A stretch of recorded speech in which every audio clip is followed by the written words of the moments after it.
যা লেখা সব আমার লেখা, ঠিক না বে ঠিক?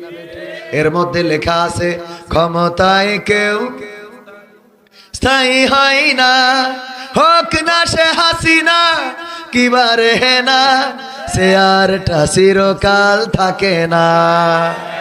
ক্ষমতায় কেউ স্থায়ী হয় না, মুজিবুর বেশি দিন থাকেনি, জিয়াউর কেউ তো রাখেনি।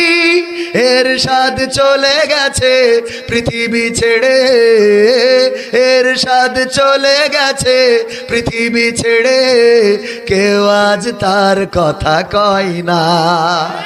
ক্ষমতায় কেউ স্থায়ী হয় না, হাসিনা ক্ষমতা ধরে রাখতে আয়না ঘর বানিয়েছিল, জনগণের রোশানলে দাদার দেশে পালিয়ে